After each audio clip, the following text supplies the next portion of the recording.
रागिनी जी balcony की railing को कसकर पकड़े हुए बाहर अंधेरे में टकटकी लगाए खड़ी थी। रात के 2 बज चुके थे। पूरे शहर पर सन्नाटा पसरा हुआ था, लेकिन उनके सीने के भीतर विचारों और पछतावे का एक ऐसा बवंडर चल रहा था जिसकी गर्जना बाहर की शांति को चीर रही थी। उन्हें अपने ही घर में अजीब सी अजनबियत महसूस हो रही थी। वही घर जिसे उन्होंने अपने हाथों से सहेजा था, जहाँ कभी उनकी हर बात को पत्थर की लकीर माना जाता था, आज उसी घर के कोने कोने में उनका दम घुट रहा था। बेटा राजीव और बहू करुणा अपने आलीशान कमरे में बेफिक्र सो रहे थे। रागिनी जी ने पीछे मुड़कर बंद दरवाजे को देखा। वही बहू जिसके आगमन से रागिनी जी को लगा था कि उनकी किस्मत का बंद दरवाजा खुल गया है। लेकिन इस सब से क्या हासिल हुआ था? रागिनी जी ने अपने हाथों को देखा। इन हाथों ने राजीव को राजकुमार की तरह पालने में कोई कसर नहीं छोड़ी थी। जब राजीव छोटा था तो उसके हर छोटे बड़े सपने को पूरा करने के लिए रागिनी जी ने अपनी कितनी ही इच्छाओं की बलि दी थी। पति द्वार का प्रसाद जी की मामूली नौकरी में जब बजट बिगड़ता तो रागिनी जी अपनी ज़रूरतों को समेट लेती, पर राजीव की पढ़ाई उसकी पसंद में कभी कोई कमी नहीं आने देती थी। उनका राजीव, उनका बेटा, उनका गर्व, उनका स्वाभिमान। पर आज वही राजीव अपनी माँ के पास बैठने के लिए 2 मिनट का समय नहीं निकाल पाता था। शादी के महज 1.5 साल के भीतर राजीव पूरी तरह बदल चुका था। वह करुणा के पैसों, उसके रुतबे और उसके आकर्षण के प्रभाव में इस कदर बंध चुका था कि उसे अपनी माँ का ढलता शरीर और उनकी आंखों के नीचे पड़े गहरे काले घेरे नहीं दिखाई देते थे। अगर रागिनी जी कभी थकी हुई हालत में करुणा से चाय का एक कप बनाने को कह देती तो करुणा तुरंत मुंह बनाकर अपने कमरे में चली जाती और फिर राजीव आकर अपनी माँ को ही पाठ पढ़ाने लगता। माँ, आप बार बार करुणा को काम के लिए क्यों कहती हैं? उसके पापा के घर में नौकर थे। उसने बचपन से कभी रसोई का रुख नहीं किया है। जब हमने घर में काम करने वाली बाई रख दी है तो आप शांति से क्यों नहीं बैठती? शांति से क्यों नहीं बैठती? यह वाक्य रागिनी जी के कानों में पिघले हुए शीशे की तरह गिरता था।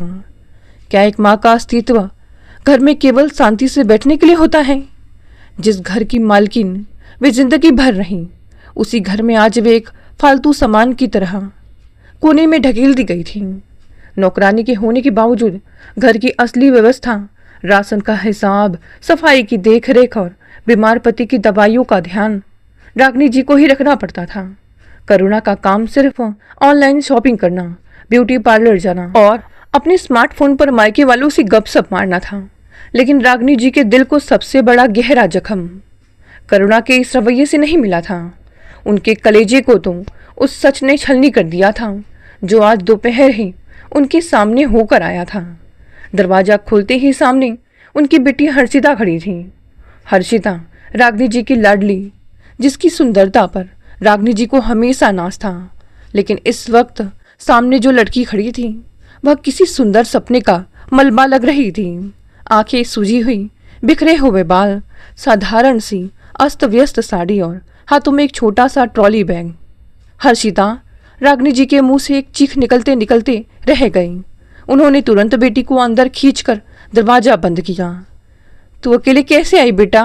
क्या हुआ है? हर्षिता ने अपनी माँ को देखा और बिना कुछ बोले उनके गले से लगकर बिलक बिलक कर रोने लगी। उसका पूरा शरीर हिचकियों से कांप रहा था। रागिनी जी उसे घसीटते हुए अपने कमरे में ले गई और अंदर से कुंडी लगा दी। द्वारका प्रसाद जी भी हड़बड़ाकर बिस्तर पर उठ बैठे। हर्षिता बेटा, क्या बात है? तो रो क्यों रही है? दामाद पृथ्वी कहाँ है? द्वारका प्रसाद जी ने घबरा कर पूछा। पृथ्वी? हर्षिता ने कड़वाहट से भरकर अपनी माँ की तरफ देखा। पृथ्वी इस वक्त किसी पब में अपने दोस्तों के साथ शराब पी रहा होगा माँ। उसे मेरी कोई परवाह नहीं है। रागिनी जी का दिल जोरों से धड़कने लगा। पर बात क्या हुई है बेटा? बात आज की नहीं है माँ, बात हर दिन की है। हर्षिता ने अपने आंसू पोंछते हुए तड़प कर कहा। मैं उस घर में और एक पल भी नहीं रह सकती। तुमने मुझे जिस कोठी में ब्याह था ना, वह बाहर से सोने का महल है पर अंदर से नरक है, नरक। यह क्या कह रही है हर्षिता? रागिनी जी ने बेबसी से उसके हाथ थामे। तेरी सास, तेरे ससुर, वे सब तो इतने बड़े लोग हैं। हाँ, बहुत बड़े लोग हैं। हर्षिता जोर से हंसी, एक ऐसी हंसी जिसमें केवल दर्द और नफरत थी। इतने बड़े घर के लोग हैं कि वे एक इंसान को इंसान नहीं समझते। माँ, तुमने केवल उनका पैसा देखा, उनकी गाड़ियाँ देखी, उनका बेटा देखा जो देखने में हीरो जैसा लगता था, पर तुमने कभी यह जानने की कोशिश की कि उस घर में आपकी बेटी की क्या कीमत है? हर्षिता के एक एक शब्द से रागिनी जी की आत्मा कांपने लगी। शादी के अगले ही दिन से मुझे मेरी औकात दिखाई जाने लगी। हर्षिता ने अपनी माँ की आंखों में आंखें डालकर कहा, मेरी सास और नंदे बात बात पर ताना देती हैं कि तेरे बाप ने शादी में दिया ही क्या है। हमारी पृथ्वी के लिए तो करोड़ों के रिश्ते आ रहे थे, हम तो सिर्फ करुणा के कहने पर इस कंगाल घर में रिश्ता कर बैठे। माँ, उस घर में 4 नौकर हैं, पर मेरी सास जानबूझकर मुझसे रसोई का भारी काम करवाती है। सुबह 6 बजे से रात के 12 बजे तक मैं दासी की तरह खटती हूँ, और जरा सी चूक हो जाए तो सब रिश्तेदारों के सामने मेरी गरीबी का मजाक उड़ाया जाता है। और पृथ्वी, रागिनी जी की आवाज़ गले में ही फंस कर रह गई। वह तुझे कुछ नहीं कहता, वह तो तेरा पति है। पृथ्वी, हर्षिता ने नफरत से कहा। पृथ्वी एक नंबर का आवारा, कामचोर और बेफिक्र आदमी है माँ। उसे अपनी माँ और बहनों की बातें सही लगती हैं। जब मैं रो रो कर उससे अपनी तकलीफ कहती हूँ तो वह मुझे थप्पड़ मार देता है। कहता है कि हमारे घर की नौकरानी बनकर रहने की तेरी औकात नहीं है। चुपचाप वही कर जो मेरी माँ कहती है, वरना अपने बाप के घर दफा हो जा। कल शाम जब मैंने उसका विरोध किया तो उसने मुझे धक्के देकर घर से निकाल दिया, और तुम्हारी अमीर बहू करुणा के खानदान में किसी ने मेरा साथ नहीं दिया। कमरे में सन्नाटा छा गया। द्वारका प्रसाद जी ने अपना सिर दोनों हाथों में थाम लिया और वहीं बैठ गए। रागिनी जी का पूरा शरीर सुन्न पड़ गया। उनकी आंखों के सामने से वह दिन गुजरने लगा जब उन्होंने बड़े गर्व से हर्षिता का हाथ पृथ्वी के हाथ में थमाया था। वे सोचती थी कि उन्होंने अपनी बेटी का भविष्य सोने से मढ़ दिया है, पर आज वही बेटी उनके सामने दासी की तरह प्रताड़ित होकर रो रही थी। माँ, हर्षिता ने रागिनी जी के घुटनों पर सिर रख दिया। तुमने मेरी सुंदरता का सौदा उस अमीर घर से कर दिया। तुमने सिर्फ उनका बैंक बैलेंस देखा, यह नहीं देखा कि इंसान कैसे हैं। आज मैं जिस आग में जल रही हूँ उसकी जिम्मेदार तुम हो माँ, सिर्फ तुम। हर्षिता के ये शब्द रागिनी जी के सीने में किसी खंजर की तरह उतर गए। वे कोई जवाब नहीं दे सकी। उनके पास अपनी सफाई में कहने के लिए कुछ बचा ही नहीं था। हर्षिता रोते रोते थक कर सो गई, पर रागिनी जी के लिए नींद के सारे दरवाजे हमेशा के लिए बंद हो चुके थे। वे उठकर फिर से बालकनी में आ गई। अंधेरी रात में उनकी स्मृतियों के पन्ने पलटने लगे। समय का चक्र पीछे घूमने लगा। उनका मन समय की धारा में बहकर बहुत पीछे पहुंच चुका था। वे दिन भी क्या दिन थे। द्वारका प्रसाद जी का वेतन सीमित था, पर घर में एक अजीब सी शांति और आत्मीयता हुआ करती थी। रागिनी जी का पूरा जीवन 2 धुरियों में घूमता था, बेटा राजीव और बेटी हर्षिता। राजीव बचपन से ही पढ़ने में तेज था। उसके हर रिपोर्ट कार्ड पर जब प्रथम लिखा आता तो रागिनी जी का सीना गर्व से चौड़ा हो जाता था। वे मोहल्ले की हर औरत को चाय पर बुलाकर राजीव की कॉपियां और उसकी उपलब्धियां दिखाया करती थीं। देखना कांति, रागिनी जी अपनी पड़ोसी से अक्सर कहा करती थी, मेरा राजीव एक दिन बहुत बड़ा अफसर बनेगा। मेरा बेटा हमें इस छोटे से घर से निकालकर बड़े बंगले में ले जाएगा। उस समय रागिनी जी का यह बड़बोलापन केवल एक माँ का प्यार और अपने बच्चों पर अंधा विश्वास लगता था। पर धीरे धीरे जैसे जैसे राजीव बड़ा होता गया और रागिनी जी की उम्र बढ़ती गई, यह प्यार एक गहरी महत्वाकांक्षा और अहंकार में बदलने लगा। द्वारका प्रसाद जी अक्सर उन्हें टोकते थे, रागिनी, बच्चों को पढ़ाओ लिखाओ, उन्हें अच्छा इंसान बनाओ, पर अपने मन में इतना घमंड मत पालो।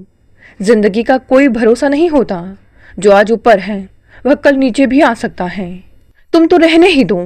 रागिनी जी तुनक कर जवाब देती, जिंदगी भर दूसरों की जी हुजूरी करते करते तुम्हारी सोच भी छोटी हो गई है। अगर मैं भी तुम्हारी तरह संतोष करके बैठ जाती तो आज राजीव इतने अच्छे कॉलेज में दाखिला ना ले पाता। द्वारका प्रसाद जी एक ठंडी सांस खींचकर चुप हो जाते।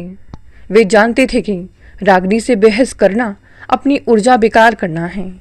घर के हर छोटे बड़े फैसले में रागनी जी की ही चलती थी। द्वारका प्रसाद जी ने अपनी शांति बनाए रखने के लिए घर की बागडोर पूरी तरह पत्नी के हाथों में सौंप दी थी। इसी वजह से रागनी जी का यह धारणा और पक्की हो गई कि वे जो भी फैसला लेती हैं वही सबसे सही और अंतिम होता है। फिर वह दिन आया जब राजीव की पढ़ाई पूरी हुई और उसका चयन शहर की एक बहुराष्ट्रीय आईटी कंपनी में हो गया। 90,000 रुपये महीने की शुरुआती पैकेज उस जमाने में एक नौजवान के लिए यह बहुत बड़ी उपलब्धि थी। नियुक्ति पत्र हाथ में लेकर जब राजीव घर आया और उसने अपनी माँ के पैर छुए तो रागनी जी के आंसू रुकने का नाम ही नहीं ले रहे थे। उन्होंने पूरे मोहल्ले में मिठाइयाँ बंटवाई। देखा तुमने, रागनी जी ने द्वारका प्रसाद जी से कहा जब वे रात को कमरे में आए। मेरा राजीव अब अफसर बन गया है, 90,000 रुपये महीना। अब देखना, रिश्तेदार जो कल तक हमें हीन भावना से देखते थे कैसे हमारे आगे पीछे घूमते हैं। यह राजीव की मेहनत का फल है रागनी, द्वारका प्रसाद जी ने चश्मा उतारते हुए कहा। भगवान का शुक्रिया अदा करूं और शांत रहूं। अब राजीव बड़ा हो गया है, उसकी शादी की उम्र हो रही है। कोई सुलझा हुआ परिवार देखना शुरू करूं। सुलझा हुआ परिवार? रागनी जी की भौहें तन गईं। तुम फिर वही पुरानी बातें शुरू कर गए। राजीव कोई साधारण नौकरी वाला लड़का नहीं है। अब उसके लिए जो भी रिश्ता आएगा वह हमारे नए स्तर का होना चाहिए। कोई धनवान, कोई बड़ा घराना होना चाहिए। मैं किसी छोटे या साधारण घर की लड़की को अपने घर की बहू बनाकर नहीं लाऊंगी। स्तर पैसों से नहीं होता रागनी, मुझे मत सिखाओ। रागनी जी ने बात काट दी। मैंने तय कर लिया है, बहू ऐसी आएगी जो हमारे परिवार की हैसियत 4 गुना बढ़ा दे। अगले कुछ महीनों में घर में रिश्तों का तांता लग गया। रिश्तेदार, पहचान वाले और पंडित जी एक से बढ़कर एक लड़कियों के बायोडेटा और तस्वीरें लाने लगे। पर रागनी जी की कसौटी तो कुछ और ही थी। एक दिन एक रिश्तेदार एक बहुत ही संस्कारी लड़की का रिश्ता लेकर आए। लड़की पढ़ी लिखी थी, दिखने में सौम्य थी और घर के कामों में निपुण थी, पर उसके पिता एक छोटे से व्यापारी थे। रागनी जी ने फोटो देखते ही लिफाफा मेज पर पटक दिया। अरे भाभी, यह क्या रिश्ता ले आई आप? राजीव की नौकरी देखी है आपने? 90,000 कमाता है मेरा बेटा। और इस लड़की के बाप की हैसियत क्या है? शादी में क्या दे पाएंगे वे? हमें ऐसी साधारण लड़की नहीं चाहिए। रिश्तेदार महिला ने मन महसूस कर लिफाफा उठाया और चली गई। ऐसे ही न जाने कितने रिश्तों को रागनी जी ने खारिज कर दिया। कभी लड़की की लंबाई कम बताकर, कभी उसका रंग थोड़ा सांवला बताकर, तो कभी उसके परिवार की हैसियत को छोटा बताकर। पर असली वजह केवल एक थी। रागनी जी को भारी भरकम दहेज और एक बेहद अमीर समधी की तलाश थी। इसी बीच उनकी बूढ़ी मौसी घर आई। मौसी परिवार में सबसे बुजुर्ग थीं और रागनी जी उनका बहुत आदर करती थी। मौसी ने जब देखा कि रागनी जी आए दिन रिश्तों को ठुकरा रही हैं, तो उन्होंने एक दिन रागनी जी को अकेले में बुलाया। तू यह क्या कर रही है? राजीव के लिए इतने अच्छे अच्छे रिश्ते आ रहे हैं और तू सबको दुत्कार रही है। अरे लड़की का गुण देख, उसकी परवरिश देख। बहुत बड़े घर की लड़कियां अक्सर मध्यम वर्गीय घरों में तालमेल नहीं बैठा पाती। अपने बराबर या अपने से थोड़ी साधारण घर की लड़की लाएगी तो वह तेरी इज्जत करेगी और घर को बांध कर रखेगी। मौसी जी, आप भी पुरानी बातें करने लगी। रागनी जी ने चाय का कप मौसी के आगे रखते हुए कहा। आज का जमाना बदल गया है। राजीव की पर्सनालिटी देखी है आपने? 6 फीट लंबा लड़का है मेरा। उसके साथ कोई साधारण लड़की खड़ी होगी तो लोग हंसेंगे। मुझे बड़े घर की बहू चाहिए जो मेरे बेटे के नाम को और चमकाए। मौसी ने रागनी जी के चेहरे को गहराई से देखा और एक लंबी सांस ली। मौसी जी ने फिर भी अपनी तरफ से एक बहुत ही सुंदर और संस्कारी लड़की आरती का रिश्ता सुझाया। आरती के पिता एक साधारण स्कूल में शिक्षक थे। लड़की में गृहस्थी के सारे गुण थे, पर रागनी जी ने आरती की फोटो देखकर ही नाक भौं सिकोड़ ली। मौसी जी, इस लड़की के पास देने को क्या है?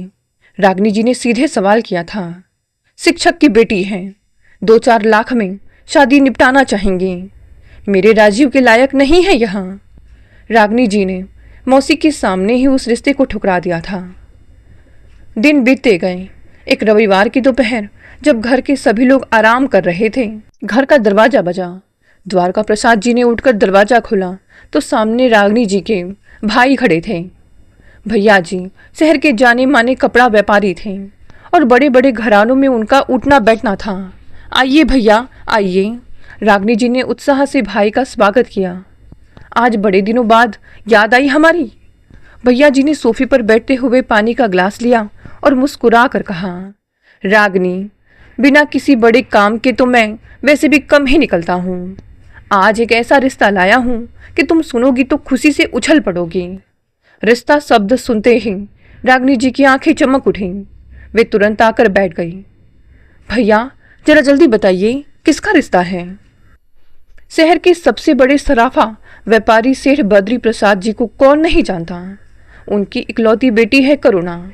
सेठ जी के शहर में 3 बड़े बड़े ज्वेलरी शोरूम हैं, 2 कोठियां हैं और न जाने कितनी जमीन जायदाद हैं।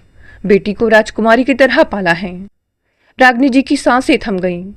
सेठ बद्री प्रसाद का नाम पूरे शहर में अमीरी और रसूख का पर्याय था। पर भैया, द्वारका प्रसाद जी ने थोड़ा हिचकिचाते हुए पूछा। सेठ बद्री प्रसाद जी इतने बड़े आदमी हैं, वे हम जैसे साधारण मध्यम वर्गीय परिवार में अपनी बेटी का रिश्ता क्यों करेंगे? वही तो बात है द्वारका जी, मामा जी ने गर्व से कहा। सेठ जी को अपनी बेटी के लिए एक ऐसा लड़का चाहिए जो पढ़ा लिखा हो, संस्कारी हो, किसी बड़ी कंपनी में अच्छी पोस्ट पर हो और सबसे बड़ी बात, शहर का ही रहने वाला हो। जब मैंने उन्हें हमारे भांजे राजीव के बारे में बताया कि वह मल्टीनेशनल कंपनी में अफसर हैं, 6 फीट लंबा है, हैंडसम है और कोई बुरी आदत नहीं है, तो सेठ जी तुरंत राजीव से मिलने को तैयार हो गए। रागनी जी का दिल खुशी से नाच उठा। वे मन ही मन हिसाब लगाने लगीं। 3 शोरूम, 2 कोठियाँ, इकलौती बेटी। इसका मतलब शादी में गाड़ी, सोना और नगद की तो कोई गिनती ही नहीं होगी। पूरे मोहल्ले में उनकी जय जयकार हो जाएगी। भैया, यह तो आपने हमारे भाग्य ही खोल दिए। रागनी जी बोली, लड़की देखने कब चलना है? लड़की देखने क्या जाना, सेठ जी ने अगले रविवार को हमें अपने फार्म हाउस पर चाय पर बुलाया है। तुम, द्वारका जी और राजीव तीनों चलना। जब राजीव घर लौटा और रागनी जी ने उसे यह बात बताई तो राजीव ने शुरुआत में थोड़ा संकोच दिखाया। माँ, इतनी जल्दी क्या है और इतनी अमीर घर में रिश्ता करना क्या सही रहेगा? उनका रहन सहन हमारे परिवार से बिल्कुल अलग होगा। तुझे इन सब बातों की समझ नहीं है राजीव, रागनी जी ने तुरंत उसे टोका। अरे, अमीर घर की लड़की आएगी तो तेरे करियर को और भी पंख लग जाएंगे। सेठ जी के इतने संपर्क हैं, वे तुझे कहाँ से कहाँ पहुँचा देंगे। तू बस रविवार को हमारे साथ चुपचाप चलना। राजीव अपनी माँ की बात टाल नहीं पाया। रविवार को जब रागनी जी का परिवार सेठ बद्री प्रसाद के भव्य फार्म हाउस पर पहुंचा तो वहां की भव्यता देखकर रागनी जी की आंखें फटी की फटी रह गई। सेठ बद्री प्रसाद जी और उनकी पत्नी ने उनका बहुत गर्मजोशी से स्वागत किया। थोड़ी देर बाद करुणा अपने कमरे में आई। उसके चेहरे पर एक अजीब सा घमंड और बेफिक्री थी। वह आई और उसने एक सरसरी निगाह सब पर डाली और एक तरफ सोफे पर बैठकर अपने मोबाइल में लग गई। ना तो उसने रागनी जी के पैर छुए, ना ही कोई खास आदर दिखाया। पर रागनी जी की आंखें तो करुणा के हाथों में चमकते हीरे की अंगूठियों और उसके पीछे छिपी अपार दौलत पर टिकी थी। उन्हें करुणा की यह बेरुखी और तमीज की कमी बिल्कुल नहीं दिखाई दी। सेठ बद्री प्रसाद जी ने मुस्कुराते हुए कहा, रागनी जी, मेरी एक ही बेटी है। मैंने इसे फूल की तरह पाला है। इसे घर के कामकाज का कोई अभ्यास नहीं है और ना ही मैंने कभी इसे रसोई में जाने दिया है। पर मैं अपनी बेटी की शादी में कोई कसर नहीं छोड़ूंगा। जो मांगेंगे वो दूंगा। बस मेरी बेटी खुश रहनी चाहिए। रागनी जी ने तुरंत अपने हाथ जोड़ लिए। हमें तो बस आपकी संस्कारी बेटी चाहिए। हमारे राजीव को भगवान ने सब दिया है, पर आप जो भी अपनी बेटी को देंगे वह तो आपका प्यार ही होगा। द्वारका प्रसाद जी ने रागनी जी को इशारे से रोकने की कोशिश की, पर रागनी जी ने उनके इशारे को पूरी तरह अनदेखा कर दिया। उस दिन रिश्ता पक्का हो गया। सेठ बद्री प्रसाद के फार्म हाउस से लौटने के बाद रागिनी जी के पांव जमीन पर नहीं पड़ रहे थे। उनके लिए जैसे पूरी दुनिया का रंग ही बदल गया था। शादी का दिन नज़दीक आने लगा। सेठ बद्री प्रसाद जी ने शादी का आयोजन शहर के सबसे महंगे 5 स्टार होटल में रखा था। सगाई की रस्म के दिन सेठ जी ने राजीव को सोने की भारी चेन, महंगी घड़ी और डायमंड की अंगूठी पहनाई। जब लेन देन का सामान स्टेज पर सजाया गया तो रागिनी जी की आंखें चौंधिया गईं। चांदी के बर्तन, महंगे सिल्क के कपड़े, नगद, गाड़ियां और इलेक्ट्रॉनिक्स का सामान। रागिनी जी के रिश्तेदारों की आंखें फटी की फटी रह गई।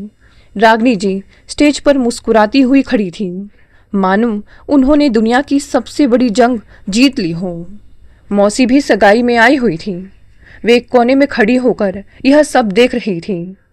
जब रागिनी जी उनके पास पहुंची तो मौसी जी ने धीरे से कहा, रागिनी, यह सब देखकर तेरा मन तो बहुत खुश हो रहा होगा, पर याद रख, जितना बड़ा दिखावा होता है उसकी कीमत भी उतनी ही बड़ी चुकानी पड़ती है। लड़की के संस्कार देखे हैं तूने? मौसी जी, आप भी इस खुशी के मौके पर कड़वी बातें करने लगी। रागिनी जी ने मुंह बनाते हुए कहा, देख नहीं रही समधी जी ने हमारी कितनी इज्जत बढ़ाई है। पूरे रिश्तेदारों में आज तक किसी के घर ऐसा सामान नहीं आया। मौसी जी ने एक लंबी सांस ली और चुप हो गई।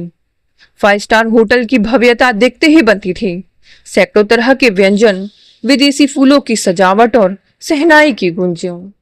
करुणा जब दुल्हन के जोड़े में स्टेज पर आई तो उसके सोने के आभूषण की चमक से पूरा हाल जगमगा उठा, पर उसके चेहरे पर ना तो कोई लज्जा थी, ना ही नए घर में जाने की कोई उत्सुकता या खुशी। वह बेहद बेरुखी से हर रस्म पूरी कर रही थी। जयमाला के समय जब राजी ने उसके गले में वरमाला डाली तो करुणा ने मुस्कुराने तक की जहमत नहीं उठाई। उसने अपनी सहेली की तरफ देखकर धीरे से कहा, यह सब कितना थकाऊ है। रागिनी जी ने यह सुना, पर उन्होंने इसे करुणा की थकान मानकर नजरअंदाज कर दिया। उनके दिमाग पर तो बस इस बात का नशा चढ़ा हुआ था कि शहर के बड़े बड़े नेता और व्यापारी उनके समधी के सामने हाथ जोड़कर खड़े थे। शादी संपन्न हुई और अगली सुबह करुणा की विदाई होकर वह रागिनी जी के घर पहुंची। गृह प्रवेश की रस्म के समय रागिनी जी ने थाली में सिंदूर और चावल सजाकर करुणा का स्वागत किया। जब करुणा ने गृह प्रवेश के लिए अपने पांव कलश पर मारे तो उसके चेहरे पर एक अजीब सा खिंचाव था। वह घर के छोटे से बरामदे और मध्यम वर्गीय माहौल को बड़े हिकारत भरे भाव से देख रही थी। बहू, ये तुम्हारा अपना घर है, रागिनी जी ने आरती उतारते हुए बड़े प्यार से कहा। आओ, अंदर आओ। करुणा ने कोई जवाब नहीं दिया। उसने अपनी महंगी साड़ी को थोड़ा ऊपर उठाया ताकि वह जमीन से ना छुए और सीधे अंदर आ गई। जब उसे उसके कमरे में ले जाया गया तो उसने अपनी नाक सिकोड़ ली। यह रूम इतना छोटा है और यहाँ की अलमारी में मेरे कपड़े कैसे आएंगे? राजीव ने तुरंत उसके पास आकर कहा, करुणा, थोड़ा एडजस्ट कर लो, हम जल्द ही नया बड़ा फ्लैट ले लेंगे। रागिनी जी जो दरवाजे के पास खड़ी थी, उन्होंने करुणा की यह बात सुनी, पर रागिनी जी यह नहीं जानती थी कि जो लड़की कभी किसी के सामने नहीं झुकी थी वह उनके इस छोटे से घर में ढलने वाली भी नहीं है। शादी के शुरुआती कुछ दिन उत्सव और मेहमानों की आवाजाही में बीत गए। रागिनी जी हर मेहमान के सामने करुणा की तारीफों के पुल बांधती। वे चाहती थी कि पूरा समाज देखे कि उनके बेटे को कितनी अमीर और बड़ी बहू मिली है। लेकिन जैसे ही रिश्तेदारों का आना जाना कम हुआ, घर की कड़वी सच्चाई रागिनी जी के सामने आने लगी। करुणा की दिनचर्या बेहद अजीब और इस परिवार के सिद्धांतों से बिल्कुल परे थी। वह दोपहर 12 बजे से पहले अपने कमरे से बाहर नहीं निकलती थी। सुबह जब रागिनी जी रसोई में नाश्ता और चाय बना रही होती तो वे उम्मीद करती कि नई बहू कम से कम उठकर हाथ बटाएगी या मुस्कुराकर गुड मॉर्निंग कहेगी, पर करुणा का कमरा अंदर से बंद रहता था। जब वह 12 बजे उठकर बाहर आती तो सीधे सोफे पर बैठ जाती और मोबाइल में उलझ जाती। रागिनी जी बड़े प्यार से उसके लिए चाय और नाश्ता ट्रे में सजा कर लाती। बहू, चाय ले लो, गरम गरम पी लो, रागिनी जी मुस्कुरा कर कहती। करुणा चाय का एक घूंट लेती और मुंह बनाकर कप मेज पर रख देती। माँ जी, यह कैसी चाय है? इसमें अदरक बहुत ज्यादा है और दूध कैसा है? हमारे घर में तो केवल फुल क्रीम दूध इस्तेमाल होता था और यह नाश्ता इतना ऑयली मैं नहीं खा सकती। रागनी जी का दिल धक से रह जाता। उन्होंने अपनी पूरी जिंदगी में कभी किसी को अपने हाथ के बने खाने में कमी निकालते हुए नहीं सुना था, पर अमीर बहू का ख्याल करके वे अपने कड़वे घुट पी जाती। कोई बात नहीं बेटा, कल से तुम्हारे हिसाब से बना दूंगी। पर यह सिलसिला केवल चाय नाश्ते तक सीमित नहीं था। घर के कामकाज को लेकर करुणा का रवैया पूरी तरह बेरुखी से भरा था। जब रागनी जी ने उससे एक दिन पूछा, करुणा बेटा, दोपहर के खाने में क्या बनाऊं? तुम्हारी पसंद का कुछ बना दूं? तो करुणा ने बिना नजरें उठाए कहा, माँ जी, मुझे यह सब कुकिंग का झंझट समझ नहीं आता। मेरे पापा के घर में सैफ था। आप बाई से कह दीजिए जो बनाना है बना दे। और हाँ, मेरे कमरे की सफाई बाई खुद करे, मुझे डस्टिंग से एलर्जी है। रागनी जी सन्न रह गई। जिस घर में उन्होंने 30 साल से हर चीज को अपनी हाथों से करीने से रखा था, वहां अब एक काम वाली बाई के भरोसे सब कुछ छोड़ा जा रहा था। धीरे धीरे राजीव के व्यवहार में भी बदलाव आने लगा। राजीव, जो पहले दफ्तर से आते ही सबसे पहले माँ के कमरे में जाकर बैठता था, दिन भर की बातें शेयर करता था, अब सीधे अपने कमरे में चला जाता। करुणा उसे नई नई चीजों की फरमाइशें करती, महंगे रेस्टोरेंट में डिनर, ब्रांडेड कपड़ों की शॉपिंग और वीकेंड पर शहर से बाहर घूमना। राजीव की जो तनख्वाह 90,000 रुपए थी, अब वह महीने में पहले 10 दिनों में ही उड़ जाती। राजीव अपनी माँ से नजरें चुराने लगा था, क्योंकि वह जानता था कि वह अपनी पत्नी के फालतू खर्चों को रोकने में असमर्थ है। एक दिन रागनी जी की हिम्मत जवाब दे गई। वे राजीव के कमरे में गई जब करुणा बाहर बालकनी में फोन पर बात कर रही थी। राजीव, रागनी जी ने धीरे से कहा, बेटा, थोड़ा बैठकर बात कर सकता है? हाँ माँ, कहो ना, राजीव ने लैपटॉप पर काम करते हुए कहा। बेटा, करुणा को थोड़ा समझा। वह दिन भर कमरे में बंद रहती है, ना किसी से बात करती है, ना घर के किसी काम में हाथ लगाती है। तेरे पापा की तबीयत ठीक नहीं रहती, मुझे भी रसोई में अकेले खटना पड़ता है। अगर वह थोड़ा सा भी मदद कर दे तो। राजीव ने तुरंत लैपटॉप बंद किया और खींचकर अपनी माँ की तरफ देखा। माँ, आप फिर वही पुरानी बातें लेकर बैठ गई। मैंने आपसे पहले भी कहा था कि करुणा सेठ बद्री प्रसाद की बेटी है। उसने बचपन से नौकरों के बीच जिंदगी बिताई है। आप उससे रसोई में रोटी पकाने की उम्मीद कैसे कर सकती हैं? हमने काम वाली बाई रख तो दी है, फिर आपको क्या दिक्कत है? दिक्कत काम की नहीं है राजीव, नियत की है। रागनी जी की आवाज में दर्द छलक आया। वह मुझसे बात तक सीधे मुंह नहीं करती। ऐसा लगता है जैसे हम उसके नौकर हैं। आप बेवजह हर बात को तिल का ताड़ बनाती हैं माँ, राजीव ने रूखे स्वर में कहा। करुणा ऐसी ही है, थोड़ा कम बोलती है। आप उस पर दबाव बनाने की कोशिश मत कीजिए, वरना वह दुखी हो जाएगी। राजीव का यह जवाब रागनी जी के सीने में तीर की तरह चुभा। जिस बेटे को उन्होंने अपनी उंगली पकड़कर चलना सिखाया था, वह आज एक लड़की के प्यार और पैसों के रुतबे में अंधा होकर अपनी माँ को ही गलत ठहरा रहा था। करुणा का यह घमंडी रवैया केवल घर तक सीमित नहीं रहा। जब रागनी जी की बहनें और रिश्तेदार नई बहू से मिलने आते, तो करुणा उनके सामने 2 मिनट बैठकर उठ जाती।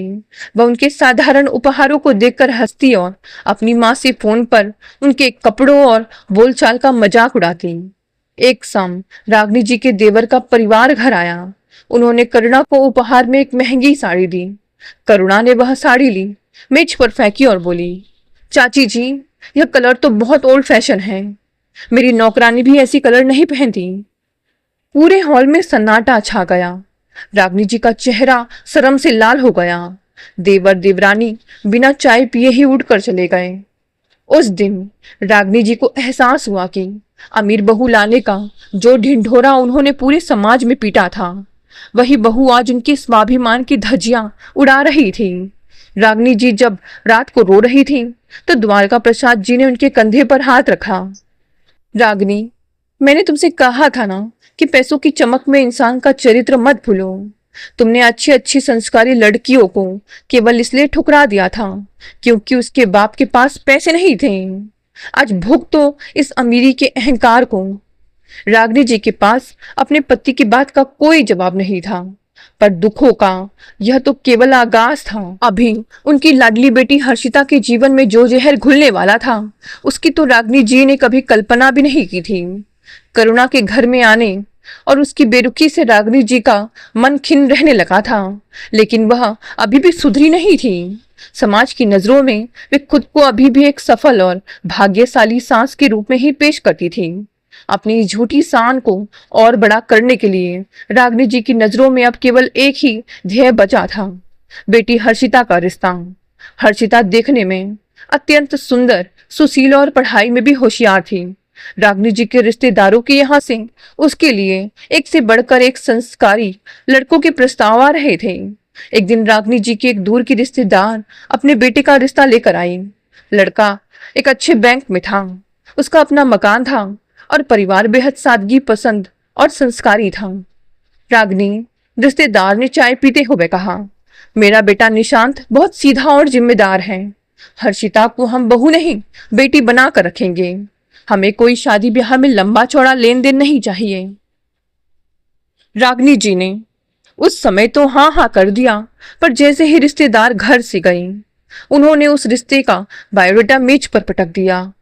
बैंक में रागिनी जी ने हिकारत से कहा, मेरा राजीव मल्टीनेशनल कंपनी में अफसर है। मेरी बहू शहर के सबसे बड़े सेठ बद्री प्रसाद की बेटी है और मैं अपनी इतनी सुंदर बेटी को एक मामूली बैंक वाले से ब्याह दूं?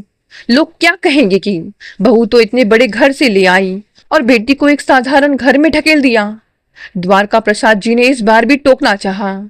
रागिनी, लड़का बहुत सुलझा हुआ है, बैंक की अच्छी नौकरी है, कोई कमी नहीं है उसमें। तुम फिर से वही गलती कर रही हो जो राजीव के समय की थी। तुम चुप रहो, रागिनी जी ने झिड़क दिया। मैं अपनी बेटी की शादी ऐसे घर में करूंगी जो मेरी बहू के मायके से जरा भी कम ना हो। जब हर्षिता शादी करके बड़े घर जाएगी, तभी करुणा के सामने भी हमारी और हर्षिता की इज्जत बनी रहेगी। रागिनी जी का यह फैसला उनके उसी अंधे अहम का नतीजा था, जिसने उनके सोचने समझने की शक्ति को अंधा कर दिया था। कुछ दिनों बाद करुणा के पिता सेठ बद्री प्रसाद जी के यहाँ से हर्षिता के लिए एक प्रस्ताव आया। करुणा के कजिन पृथ्वी, सेठ जी ने खुद रागिनी जी को फोन करके कहा, रागिनी जी, पृथ्वी बहुत बड़े घराने से हैं। उनके पास 2 कपड़ों की मिलें हैं, शहर के बीचों बीच 3 मंजिला कोठी है और पृथ्वी देखने में किसी हीरो से कम नहीं है। अगर आप कहें तो मैं बात चलाऊं? यह सुनते ही रागिनी जी की आंखें चमक उठी। उन्हें लगा जैसे उनकी सारी मन्नतें पूरी हो गई। करुणा के खानदान में ही हर्षिता की शादी, इससे बड़ा रुतबा उनके लिए और क्या हो सकता था। उन्होंने बिना पृथ्वी के बारे में कोई तहकीकात किए, बिना यह जाने कि वह क्या काम करता है या उसका स्वभाव कैसा है, तुरंत हाँ कर दी। द्वारका प्रसाद जी ने जब इस रिश्ते के बारे में सुना तो उन्हें गहरा संशय हुआ। रागिनी, सेठ जी कह रहे हैं तो ठीक है, पर हमें लड़के के बारे में थोड़ा पता लगाना चाहिए। मैंने सुना है कि बड़े सेठों के बच्चे अक्सर बिगड़ैल होते हैं। तुम्हारी यही छोटी सोच कभी नहीं बदलेगी, रागिनी जी ने तंज कसा। इतने बड़े घर का लड़का है, क्या कमी होगी उसमें? और फिर समधी जी बीच में है, करुणा का अपना परिवार है, वे क्या हमारी बेटी का बुरा चाहेंगे? राजीव ने भी अपनी माँ का ही समर्थन किया। हाँ पापा, माँ सही कह रही है, पृथ्वी बहुत मॉडर्न है, हर्षिता उनके साथ बहुत खुश रहेगी। हर्षिता बेचारी अपनी माँ के इस फैसले के आगे चुप रही। उसे अपनी माँ की पसंद पर भरोसा था। उसे लगा कि उसकी माँ जो भी करेगी उसके भले के लिए ही करेगी। शादी बहुत ही धूमधाम से हुई। रागिनी जी ने अपनी हैसियत से बाहर जाकर राजीव के लोन के पैसों से हर्षिता की शादी में खूब पानी की तरह पैसा बहाया। जेवर, कपड़े और गाड़ियां देकर रागिनी जी ने यह जताने की कोशिश की कि वे सेठ बद्री प्रसाद के खानदान से किसी मामले में पीछे नहीं हैं। शादी के मंडप में जब पृथ्वी खड़ा था तो वह सचमुच दिखने में बहुत आकर्षक लग रहा था, पर उसकी आंखों में एक अजीब सी बेरुखी और अकड़ थी जो रागिनी जी को दिखाई नहीं दी। शादी निपटी और हर्षिता विदा होकर अपनी उस आलीशान कोठी में चली गई। रागिनी जी फूली ना समा रही थी। पूरे मोहल्ले में वे घूम घूम कर हर्षिता के ससुराल के चर्चे करती। देखा कांति, मेरी हर्षिता की कोठी देखी है तुमने? नौकर ही नौकर है वहां। मेरी बेटी तो सचमुच रानी बन गई है। पर रागनी जी यह नहीं जानती थी कि वह सोने की कोठी हर्षिता के लिए एक पिंजरा बन चुकी थी। शादी के दूसरे महीने से ही हर्षिता के फोन आने शुरू हो गए। जब भी वह फोन करती, उसकी आवाज में एक अजीब सा डर और उदासी होती। माँ, हर्षिता ने एक दिन फोन पर धीरे से कहा, पृथ्वी रात को बहुत देर से घर आते हैं और वे अक्सर शराब पी कर आते हैं। रागनी जी ने बात को हल्का करने की कोशिश की। अरे बेटा, बड़े घरों में थोड़ा बहुत ड्रिंक करना आम बात होती है, तो इन बातों पर ध्यान मत दें। थोड़ा प्यार से समझाएगी तो सब ठीक हो जाएगा। माँ, सिर्फ शराब की बात नहीं है। हर्षिता की आवाज कांप रही थी। वे कोई काम नहीं करते, अपने बाप के पैसों पर ऐश करते हैं और दिन भर आवारा दोस्तों के साथ घूमते हैं। जब मैं उनसे पूछती हूँ तो वे मुझ पर चिल्लाते हैं। माँ, मेरी सास और नंदे भी मुझे बात बात पर ताने देती हैं। रागनी जी का दिल यह सुनकर एक पल के लिए धड़कना भूल गया, पर उनके भीतर का अहम अभी भी मरा नहीं था। वे सोचती थी कि अगर यह बात बाहर निकली या उन्होंने पृथ्वी के घर वालों से झगड़ा किया तो समाज में उनकी थू थू होगी और करुणा के साथ राजीव का रिश्ता भी खराब हो जाएगा। इसीलिए रागनी जी ने अपनी ही बेटी को चुप रहने और सहने की सीख दी। हर्षिता बेटा, सब ठीक हो जाएगा। शुरुआती दिनों में अमीर घरों में थोड़ा तालमेल बिठाने में टाइम लगता है, तो थोड़ा सह ले, चुप रहा कर, किसी से बहस मत कर। सह लूं? हर्षिता ने रोते हुए पूछा था। माँ, मुझसे और नहीं सहा जाता। पर रागनी जी ने अपनी ही बेटी की चीख को अनदेखा कर दिया। वे अपनी ही बनाई हुई झूठी शान की मीनार को ढहने से बचाने के लिए अपनी बेटी के आंसुओं की बलि देती रही। और आज वही हर्षिता अपने सूटकेस के साथ प्रताड़ित होकर उनके सामने खड़ी थी। पृथ्वी का घिनौना सच, उसकी मारपीट, सास नंद के अत्याचार और करुणा के मायके वालों की बेरुखी का नंगा नाच अब रागनी जी की आंखों के सामने था। रागनी जी बालकनी में खड़ी होकर कांप रही थी। अतीत की इन यादों ने उनके सीने को छलनी कर दिया था। उन्हें एहसास हो रहा था कि राजीव को बिगाड़ने वाली, करुणा के अहंकार को बढ़ावा देने वाली और हर्षिता की जिंदगी को नरक बनाने वाली कोई और नहीं बल्कि वे खुद थे। उनका अपना लालच, उनकी अपनी झूठी शान की हवस। अगली सुबह जब सूरज की पहली किरणें खिड़की से अंदर आई तो घर में सन्नाटा पसरा हुआ था। लेकिन वह सन्नाटा किसी शांति का प्रतीक नहीं बल्कि आने वाले भीषण तूफान की दस्तक था। हर्षिता रात भर जागने और रोने के कारण निढाल होकर सोफे पर पड़ी रही। उसकी आंखें लाल थी और चेहरे पर असीम थकान थी। रागनी जी रसोई में गुमसुम खड़ी चाय का पानी उबलने का इंतजार कर रही थी। उनके हाथ कांप रहे थे।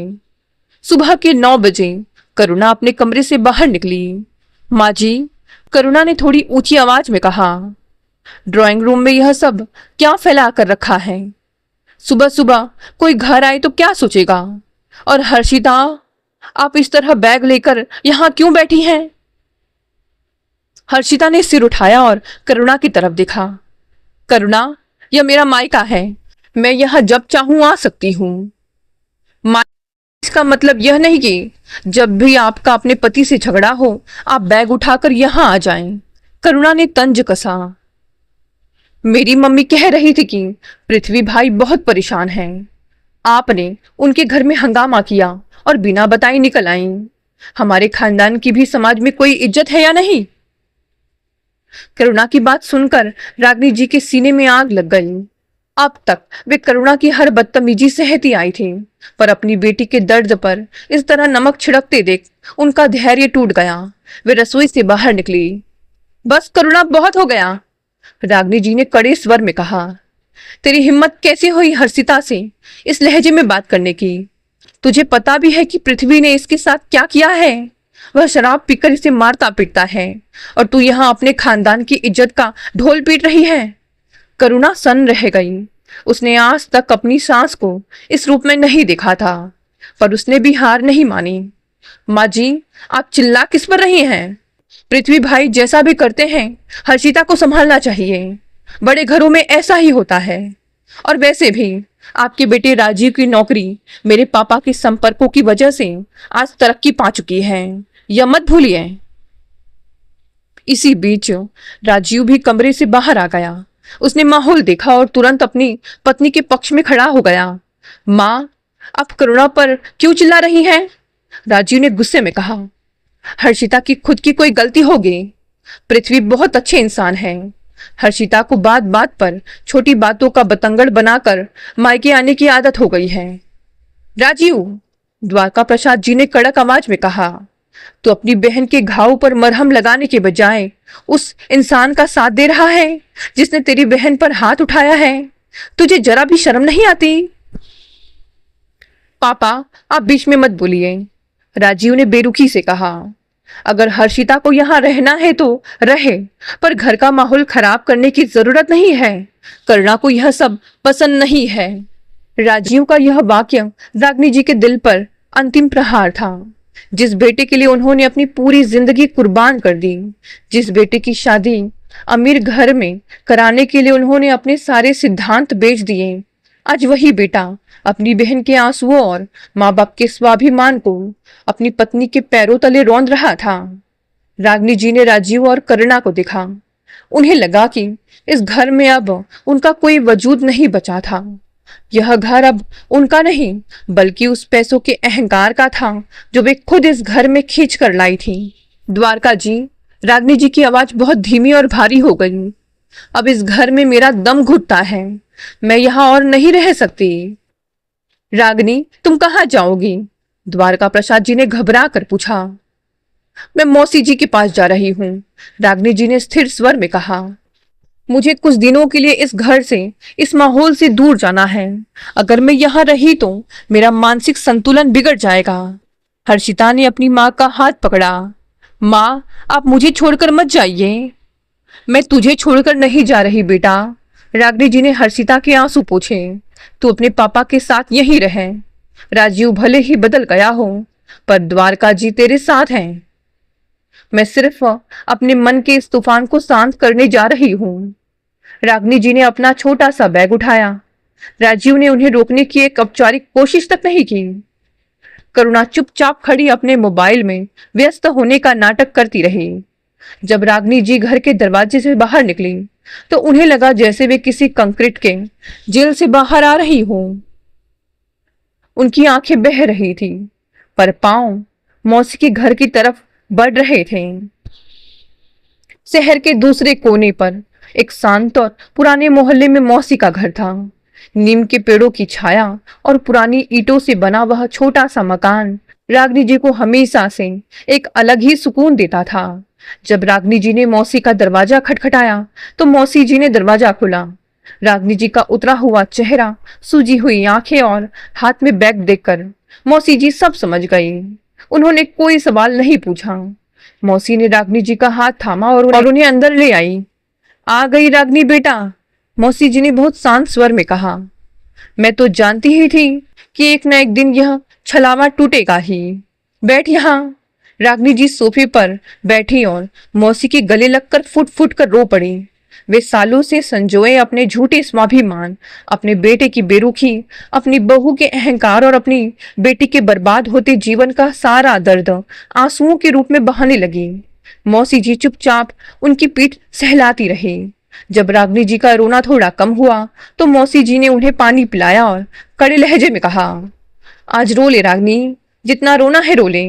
यह तेरे उस अहंकार का बोझ है जो तूने इतने सालों से पाल रखा था।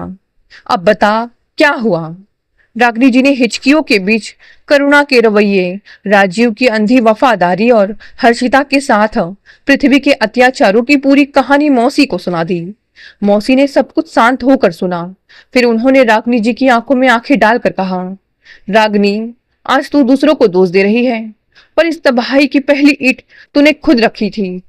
जब मैंने तुझे समझाया था कि पैसों से सुख नहीं खरीदा जाता, तब तूने मेरी बात का मजाक उड़ाया था।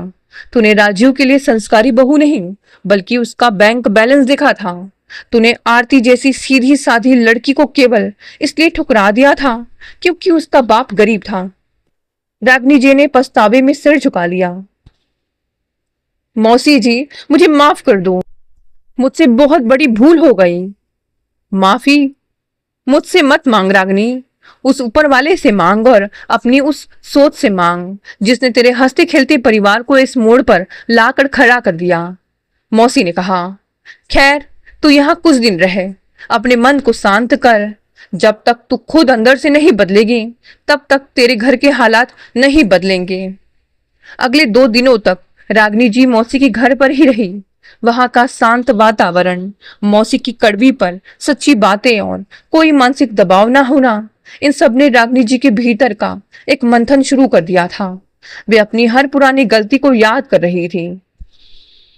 तीसरे दिन सुबह मौसी ने रागनी जी से कहा, रागनी, हमारे पड़ोस में सत्यनारायण भगवान जी की कथा है, तू भी मेरे साथ चल। थोड़ा मंदिर और पूजा के माहौल में बैठेगी तो मन हल्का होगा। रागनी जी ने बिना किसी बहस के हाँ कर दी। वे एक साधारण सी सूती साड़ी पहनकर मौसी के साथ पड़ोस वाले मकान की तरफ चल दी। गुप्ता जी का घर मौसी के घर से बस 4 मकान छोड़कर था। पुराने जमाने का 2 मंजिला मकान, जिसकी देहली पर पीतल का बड़ा सा कलश रखा था और ताजे गेंदे फूलों का तोरण द्वार पर टंगा था। जब मौसी और रागनी जी ने घर के भीतर प्रवेश किया तो पूरे हॉल में अगरबत्ती की महक, हवन की सुगंध और पंडित जी के सुरीले मंत्रोच्चार की गूंज फैली हुई थी। आसपास की तमाम औरतें लाल और पीली साड़ियों में फर्श पर बिछी दरियों पर बैठी हुई थी। माहौल में एक अजीब सी पवित्रता और शांति थी, एक ऐसी शांति जिसके लिए रागनी जी का मन पिछले कई महीनों से तरस रहा था। रागनी जी मौसी के पीछे पीछे चलकर एक कोने में चुपचाप बैठ गई। वे अपना मुंह थोड़ा ढके हुए थी, क्योंकि वे नहीं चाहती थी कि कोई उनके रोए हुए चेहरे या उनकी उदासी को देखकर सवाल पूछे। पंडित जी सत्यनारायण भगवान की कथा के 4थे अध्याय का पाठ कर रहे थे। पंडित जी का एक एक शब्द रागनी जी के कानों में गूंज रहा था। उन्हें लगा जैसे यह कथा उनके ही जीवन का दर्पण थी। उन्होंने भी तो पैसों के घमंड में आकर आत्मीयता, संस्कार और सत्य का अनादर किया था। तभी कथा के बीच में आरती की रस्म के लिए तैयारियां शुरू हुई। हॉल के दूसरे कोने से एक युवा स्त्री हाथ में पीतल की बड़ी सी आरती की थाली लिए बाहर निकली। उसने सादे लाल रंग की कॉटन की साड़ी पहनी हुई थी। सिर पर सलीके से पल्लू था और माथे पर छोटा सा रोली का टिक्का। उसके चेहरे पर ना तो कोई भारी मेकअप था, ना ही शरीर पर लदे हुए सोने के गहने, पर उसके चेहरे पर एक ऐसा अलौकिक आभा मंडल और सौम्यता थी कि पूरे हॉल की नजरें उस पर ही टिक गई। वह बहुत ही फुर्ती और नम्रता से काम कर रही थी। किसी बुजुर्ग महिला को बैठने के लिए कुशन देना, तो किसी बच्चे को प्यार से पुचकार कर बैठाना। जब उसकी सास ने आवाज दी, आरती बेटा, जरा पंडित जी के लिए थाली ले आना, तो वह तुरंत मुस्कुराती हुई आई। जी माँ जी, बस 1 मिनट मिलाई। उसके हर शब्द में मिठास थी और हर क्रिया में अपनी सास के प्रति अगाध श्रद्धा और सम्मान। रागनी जी कोने में बैठी उस लड़की को एक टक देख रही थी। उनके मन के किसी कोने में एक ठंडी और दर्द भरी कसक उठी। काश काश मेरी बहू भी ऐसी ही होती। अगर राजीव की पत्नी ऐसी होती तो मुझे बुढ़ापे में अपने ही घर से बेघर होकर मौसी के दरवाजे पर ना आना पड़ता। मेरा घर सचमुच स्वर्ग बन जाता।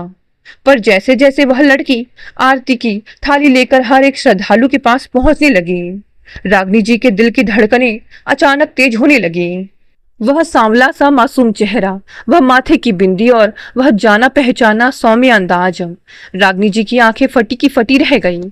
उनके दिमाग में स्मृतियों के पन्ने तेजी से पलटने लगे। उन्हें लगा जैसे यह चेहरा उन्होंने पहले बहुत करीब से देखा है।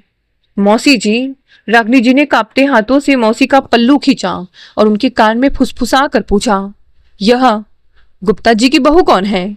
इसका चेहरा इतना जाना पहचाना क्यों लग रहा है? मौसी जी ने रागनी जी की तरफ देखा। मौसी जी के चेहरे पर एक रहस्यमयी और कड़वी मुस्कान तैर गई। उन्होंने रागनी जी की आंखों में देखते हुए धीरे से कहा, पूजा खत्म होने दो रागनी, फिर बताती हूँ कि यह कौन है। कथा संपन्न हुई। शंख की ध्वनि गूंज उठी और आरती होने लगी। आरती की थाली घूमती हुई जब मौसी और रागनी जी के पास पहुंची तो वह लड़की झुककर बोली, मौसी जी, आरती लीजिए। और फिर जैसे ही उसने रागिनी जी के चेहरे को देखा, उसने बहुत आदर से अपने हाथ जोड़े। चाची जी प्रणाम। रागिनी जी ने आरती पर हाथ घुमाया और सिर झुका लिया, पर उनका मन बेचैन था। वे समझ नहीं पा रही थी कि यह लड़की उन्हें कैसे जानती है। पूजा खत्म होने के बाद सब लोग प्रसाद लेकर जाने लगे। मौसी और रागिनी जी भी वापस अपने घर आ गई। पूरे रास्ते रागिनी जी एक शब्द नहीं बोली। उनका मन उस लड़की के चेहरे पर ही अटका हुआ था। उस शाम मौसी जी लड़की का जिक्र करना ही भूल गई। अगले दिन सुबह जब सूर्य की किरणें मौसी के आंगन में फैल रही थी, रागिनी जी और मौसी जी बरामदे में बैठी थी। अचानक बाहर लोहे का दरवाजा बजा। अरे आओ बेटा, दरवाजा खुला है, मौसी जी ने आवाज दी। दहलीज लांग कर वह लड़की अंदर दाखिल हुई। उसके हाथ में एक स्टील का डिब्बा था। नमस्ते मौसी जी, उसकी सुरीली आवाज गूंजी। कल की कथा का पंजीरी का प्रसाद और घर की बनी मिठाई आपके लिए लाई हूँ। अरे आओ आओ आरती बेटा, बैठो। मौसी ने बहुत प्यार से उसे अपने पास बिठाया। आरती, आरती, यह वही आरती थी, वही स्कूल मास्टर की बेटी जिसका रिश्ता पहले मौसी लेकर उनके घर आई थी। वही आरती जिसे रागिनी जी ने उसकी तस्वीर देखकर उसकी गरीबी का मजाक उड़ाकर और उसके परिवार की साधारण स्थिति को कचरा समझकर ठुकरा दिया था। आरती ने मुस्कुराते हुए मौसी के पैर छुए और फिर मुड़कर रागिनी जी के चरणों में झुक गई। नमस्ते चाची जी, आप कैसी हैं? रागिनी जी की जबान सूख चुकी थी। वे कुछ बोल नहीं पाई। उन्होंने बस कांपते हाथों से उसके सिर पर हाथ रखा। मौसी जी, मैं आपके लिए गर्म चाय बना देती हूँ, आरती ने कहा और बिना किसी संकोच के सीधे रसोई में चली गई। मात्र 10 मिनट में वह बहुत ही सलीके से ट्रे में कड़क अदरक की चाय और नाश्ता सजा कर ले आई। उसने दोनों को चाय दी, थोड़ी देर हंसकर बात की और फिर आदर पूर्वक विदा लेकर चली गई। उसके जाते ही रागिनी जी ने मौसी की तरफ देखा। यह वही आरती है ना? मौसी जी ने चाय का कप मेज पर रखा और रागिनी जी को घूरते हुए कड़े शब्दों में कहा, हाँ रागिनी, यह वही आरती है जिसे तूने सिर्फ इसलिए ठुकरा दिया था क्योंकि उसके बाप के पास 3 शोरूम और 2 कोठियां नहीं थी। तूने कहा था कि यह तेरे राजीव के लायक नहीं है। मौसी की एक एक बात रागिनी जी के सीने में खंजर की तरह चुभ रही थी। देख ले रागिनी, मौसी ने तंज कसते हुए कहा, आज यह इस गुप्ता परिवार की बहू है। इसके ससुर को पैरालाइज का दौरा पड़ा था। यह दिन रात उनकी बेटी बनकर सेवा करती है। इसकी सास इसे अपनी आंखों का तारा मानती है। इस घर में भले ही करोड़ों का बैंक बैलेंस ना हो, पर सुख शांति और सम्मान इतना है कि राजा भी तरसे। तूने पैसों के तराजू में इस हीरे को कंकड़ समझकर फेंक दिया था और उस अमीर सेठ की बेटी को ले आई जिसने तेरे ही घर में तेरा जीना हराम करके रखा है। रागिनी जी अपना चेहरा दोनों हाथों में छिपाकर फुट फुट कर रोने लगी। पछतावे का एक ऐसा भीषण बवंडर उनके भीतर उठा कि उनका पूरा शरीर कांपने लगा। मैंने बहुत बड़ी भूल कर दी मौसी, रागिनी जी रोते हुए चिल्लाई। मैंने पैसों की चकाचौंध में अपने बेटे का सुख, अपना घर, अपनी बेटी की जिंदगी सब दांव पर लगा दिया। मैं बहुत बुरी हूं मौसी जी, मुझे माफ कर दो। मौसी ने इस बार रागिनी जी को चुप नहीं कराया। वे चुपचाप बैठकर उन्हें रोते हुए देखती रही। वे जानती थी कि रागिनी जी के भीतर जमा हुआ अहम और लालच का जहर बाहर निकलने के लिए इस पछतावे के आंसुओं का बहना बहुत जरूरी था। लेकिन रागिनी जी के आंसुओं की धारा थमने का नाम ही नहीं ले रही थी। आज जो तेरे आंसू बह रहे हैं, ये पछतावे का जल है। यह जल तेरे भीतर के अहंकार और लालच के मैल को धो रहा है। पर सिर्फ रोने से और खुद को कोसने से बिगड़े हुए हालात नहीं सुधरेंगे। रागिनी जी ने आंसू पोंछते हुए कांपती आवाज में कहा, मौसी अब क्या संभलेगा, सब तो खत्म हो गया। राजीव मेरी बात तक नहीं सुनता। वह अपनी अमीर बीवी का गुलाम बन चुका है। करुणा मुझे इंसान नहीं समझती और मेरी लाडली हर्षिता, उसकी जिंदगी तो मैंने अपने हाथों से नरक बना दी। मौसी मैं इस पाप को कैसे धोऊं? रास्ता हमेशा होता है रागिनी, बस अपनी आंखों से अहंकार की पट्टी हटानी पड़ती है, मौसी ने समझाते हुए कहा। तूने अब तक हर चीज को केवल अपनी उम्मीदों और दिखावे के तराजू में तोला है। तू चाहती थी कि करुणा अमीर भी हो और तेरे इशारों पर नाचे भी। जब ऐसा नहीं हुआ तो तूने उससे दूरी बना ली और उसे दुश्मन समझ लिया। पहली बात तो यह समझ कि करुणा कोई पैदाइशी बुरी लड़की नहीं है। उसे बस संस्कार और जिम्मेदारियों का एहसास नहीं कराया गया। उसने बचपन से नौकरों के बीच रहकर आराम की जिंदगी बिताई है। तू अचानक उससे यह उम्मीद कैसे कर सकती है कि वह तेरे मध्यम वर्गीय घर की आदर्श बहू बन जाए? तो क्या मैं उसका हर अन्याय सहती रहूं? रागिनी जी ने बेबसी से पूछा। सहना नहीं है, स्वीकार करना है, मौसी ने स्पष्ट किया। करुणा को वैसे ही स्वीकार जैसी वह है। उसे कोई उम्मीद रखना बंद कर दे। जब तू उम्मीदें रखना छोड़ देगी तो तुझे उस पर गुस्सा भी नहीं आएगा। घर के कामों के लिए नौकर लगे हैं तो तू अपना सिर क्यों खपाती है? जो काम बाई करती है उसे करने दे। तू सिर्फ अपने और अपने पति की सेहत का ध्यान रख। जब तू करुणा पर दबाव बनाना बंद कर देगी तो राजीव का रवैया भी तेरे प्रति अपने आप नरम हो जाएगा। और मेरी हर्षिता? रागिनी जी की आंखें फिर छलक आई। हर्षिता के मामले में तुझे अब एक रोती हुई मां नहीं बल्कि एक चट्टान बनना होगा, मौसी ने कड़े शब्दों में कहा। तूने अब तक उसे सिर्फ एडजस्ट कर की सलाह देकर और कमजोर बनाया है। अब जब वह मायके आई है तो उसे हौसला बंधा। उसके ससुराल वालों के सामने डटकर खड़ी हो। उन्हें एहसास करा कि भले ही तुम साधारण परिवार से हो पर तुम्हारी बेटी कोई लवाज नहीं है। जब पृथ्वी और उसके घर वाले देखेंगे कि लड़की के पीछे उसका परिवार मजबूती से खड़ा है तो उनके तेवर अपने आप ढीले पड़ जाएंगे। मौसी की एक एक बात रागिनी जी के दिमाग की खिड़कियां खोल रही थी। उन्हें समझ आया कि समस्या दूसरों के व्यवहार में उतनी नहीं थी जितनी उनकी अपनी असीमित अपेक्षाओं और दिखावे की भूख में थी। उन्होंने मन ही मन संकल्प लिया कि वे अब बेचारी बनकर नहीं जिएंगी बल्कि अपनी गलतियों को सुधार कर अपने घर को फिर से सहेजेंगी। अगले दिन सुबह रागिनी जी ने अपना बैग पैक किया, मौसी जी के पैर छूकर आशीर्वाद लिया और शांत चित्त से अपने घर की ओर निकल पड़ी। जब रागिनी जी ने अपने घर के मुख्य द्वार पर कदम रखा तो घर में वही पुरानी खामोशी पसरी हुई थी। सोफे पर करुणा बैठी मोबाइल में व्यस्त थी। रागिनी जी को अंदर आते देखकर करुणा के चेहरे पर एक पल के लिए घबराहट आई पर उसने तुरंत खुद को संभालकर औपचारिक लहजे में पूछा, माँ जी आप आ गई? मौसी जी कैसी हैं? पहले वाली रागिनी जी होती तो शायद कोई तीखा ताना मार देती या मुंह बनाकर अपने कमरे में चली जाती, पर इस बार रागिनी जी के चेहरे पर एक सहज और सच्ची मुस्कान थी। हाँ बेटा, मौसी जी ठीक है, रागिनी जी ने शांत स्वर में कहा। तुम कैसी हो? तुमने नाश्ता किया? रागिनी जी का यह बदला हुआ सौम्य रूप देखकर करुणा हैरान रह गई। उसने चौंक कर अपनी सास को देखा। जी माँ जी, मैंने नाश्ता कर लिया था, आपके लिए चाय बनवा दूं? नहीं बेटा, तू बैठ, मैं खुद बना लूंगी, रागिनी जी ने बड़े प्यार से कहा और सीधे रसोई में चली गई। अगले कुछ हफ्तों में घर का पूरा माहौल बदलने लगा। रागिनी जी ने करुणा को किसी भी बात के लिए टोकना पूरी तरह बंद कर दिया। वे करुणा से किसी काम की अपेक्षा ही नहीं रखती थी। अगर करुणा दोपहर 1 बजे सोकर उठती तो रागिनी जी बिना किसी चिड़चिड़ाहट के अपने और द्वारका प्रसाद जी के लिए खाना बनाकर रख देती। वे अब अधिकांश समय अपने पति के साथ बैठकर पुरानी बातें करने, धार्मिक पुस्तकें पढ़ने या शाम को मंदिर जाने में बिताने लगी। जब राजीव ने देखा कि माँ अब करुणा पर बात बात पर भड़कती नहीं है और घर में कोई कलेश नहीं है तो उसके दिल में अपनी माँ के प्रति बैठा डर और खटास दूर होने लगी। एक शाम जब करुणा अपनी सहेली के घर गई हुई थी, राजीव खुद अपनी माँ के कमरे में आया और उनके पास बैठकर उनके पैर दबाने लगा। माँ, राजीव ने संकोच से सिर झुकाकर कहा, आप अब खुश रहती है ना?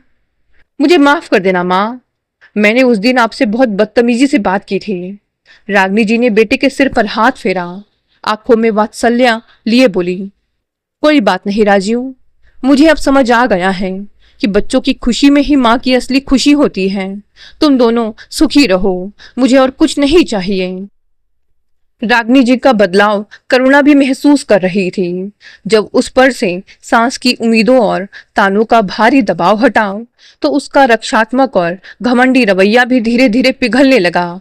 एक दिन जब रागिनी जी को हल्का बुखार था, करुणा खुद रसोई में गई और उसने अपनी सांस के लिए गर्म सूप बनाया। माँ जी, आप आराम कीजिए, आज रात का खाना मैं बाई के साथ खड़े होकर बनवा लूंगी, करुणा ने संकोच से कहा। रागिनी जी ने मुस्कुराकर सूप का प्याला थाम लिया। उन्हें एहसास हुआ कि जो काम दबाव, तानों और गुस्से से नहीं हो सका था, वह आत्मीयता, स्वीकार्यता और मौन से धीरे धीरे संभव हो रहा था। उधर हर्षिता के मामले में भी रागिनी जी ने अपनी मौसी की सीख पर अमल किया। वे खुद अपने पति और राजीव को लेकर पृथ्वी के घर गई। रागिनी जी ने पृथ्वी के माता पिता की आंखों में आंखें डालकर गरिमापूर्ण पर कड़े शब्दों में कहा, समधी जी, हर्षिता हमारी बेटी है।